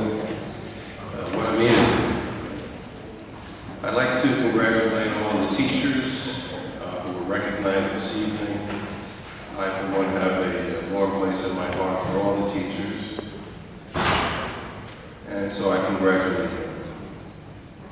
Also, I congratulate the student for winning the poster, as well as congratulating our seniors on a well-deserved senior play. Mr. President, I am saddened by this current situation, this memo that's been circulated. As far as I'm concerned, it appears to be a tool to sever, to create problems, to set a wedge between parents, teachers, and the board. I think parents, teachers, including board members, have to analyze and look deeper into why or who would send something like that out. You need to wonder who benefits from it, which side, this side or that side. Is there a third side in the truth? I, for one, am very sad and disappointed that we have not grown at all as a community during my involvement here at the board. And we continue to go in different directions based on politics, and we do forget what we're really here for, which is the kids. We understand that we would like to enforce and move in a direction where our friends are all in control, and our friends win, and our friends get the jobs, and our friends are the ones. But what about, it should not be single-sided, it should not be unilateral. And I feel that as a board and as an elected official, it's my responsibility to remain neutral and treat everyone fairly. And I know that the members of the board would like to do the same thing. I appreciate all the comments that have come forth during the board meetings. I respect each and every speaker, and I understand their positions. But we have to, as a community, be able to move forward and beyond these disputes among groups. If we're not able to do that, then we're not able to govern ourselves as a community. And I think previous behaviors here at the board have demonstrated that clearly. If you look to the left, there's someone here from the state, not an elected official, not part of the community, but sent here because we have failed as a board and as a community to be able to exercise our governance in a way that protects our children. So there is no clearer indication that we have failed as a community to govern ourselves. And here we are doing the same thing again. To me, it's sad and disappointing. And I look around and I see educated individuals, motivated individuals, people who care about our children, people who want to help, people who care on both sides. And I'm asking you, as a community, to try and clearly analyze and see what's really going on and make a decision based on what's best for your community and for our kids and not your friends. In my report to the Finance Committee, there is a special meeting being set up to be able to review and accept the budget that's being presented by the Finance team and administration. The proposed budget will be presented. We do a transfer list, which is being signed and reviewed by the board members at every meeting. The Finance Committee, along with Mr. Ray Kugler, who is excused from this meeting today, but as the chair, he has been working along with the committee to try to make sure that we execute all of those deficiencies, correct those deficiencies, and we are working to that end. Policy committee, as you can see on the agenda, there are large number of policies that have to be revised, implemented, and updated. And Dr. Tomko has been working diligently to try to do that, and there's quite a list, as you can see it coming forward. Difficult to keep up with them. I won't bore you any further, Mr. President. Thank you so much for this opportunity to speak. Thank you, Mr. Milan. Mr. Barrera? Good evening, everyone. I want to echo the congratulations to all the teachers. I personally hold them very dear to my heart. I'm very thankful for their job and their input and their influence in the upbringing and educating of my daughters. So to me, not only the winners here tonight are heroes, but all the teachers are. Having said that, I want to also give you an update on the Buildings and Grounds Committee. We are currently trying to schedule a tour of all the buildings. We're going to be evaluating all the jobs that need to be done. Obviously, the school is very old and there's a lot that needs to be addressed. So we're in for quite a challenge with that, and hopefully we'll do the best we can to make the corrections that need to be made. With regards to the water worries that we have in some of the neighboring towns, we're good, so that's a very good thing, but also a proactive action that we've taken is all the water filters have been changed for all the schools.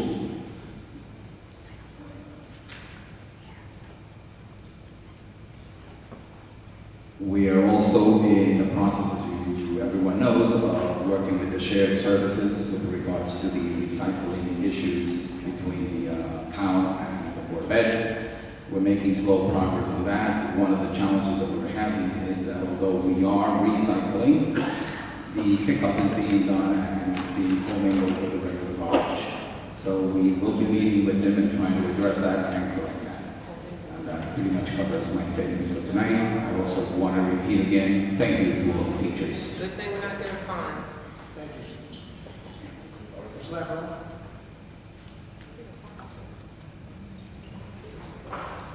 Good evening.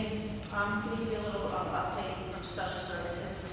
First of all, on April 15th, we had the transition fair. For anybody who doesn't know, the transition program is a program that is used for high school students for when they're getting ready to age out. It either helps them transition to going to college, community college, to going to out into the workplace, or going to a trade school.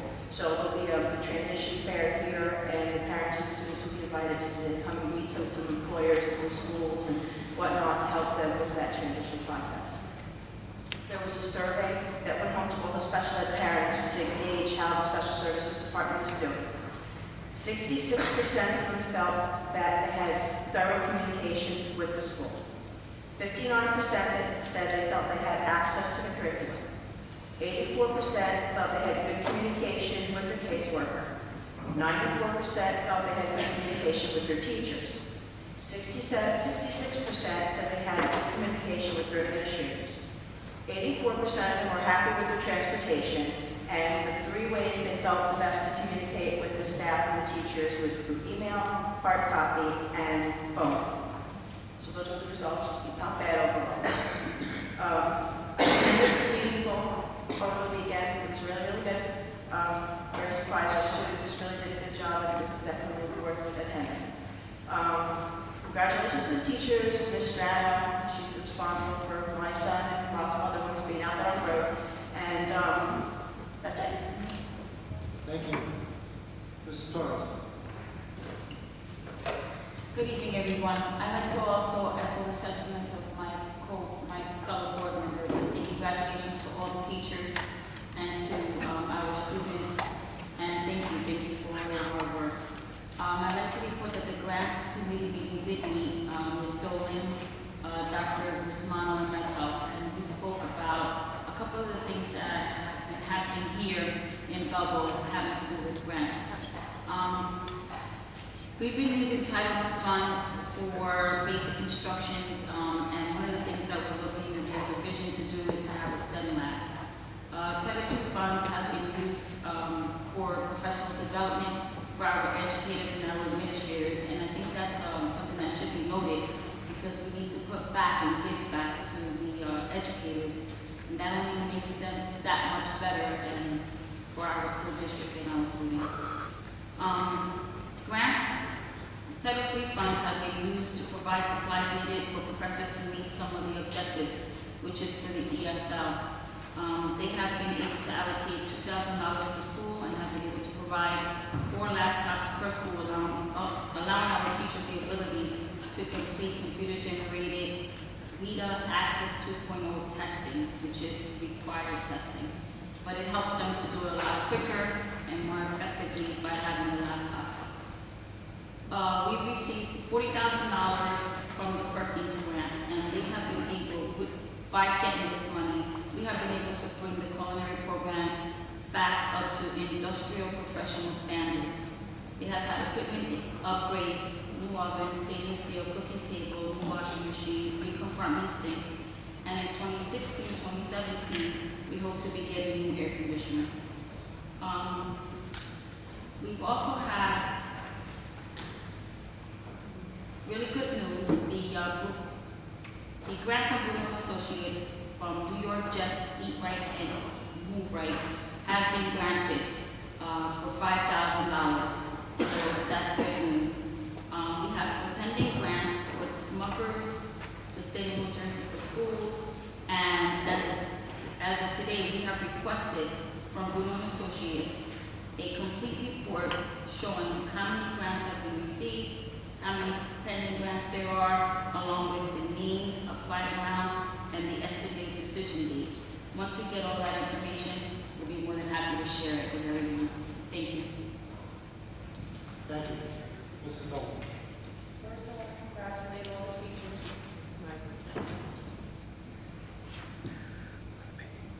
All the teachers, the paraprofessionals, our nurse, for the Governor's Award. Second, I went to our play the other night. It was awesome. Kids did a wonderful job. Their voices carried. They didn't even need microphones. That's how great they were. A week ago Friday, I went to the Urban Board Committee meeting in Trenton. They basically talked about HART. I learned something about HART testing I did not know before. When your town, your district, gets back your HART results, they get a graph. And where the students are not doing well, they can actually go back to the exact problem to see where the problem is. In other words, in math, if you see a decline, all the students did bad in one section, we can go back to that section and see what type of problem it is that our students need help with.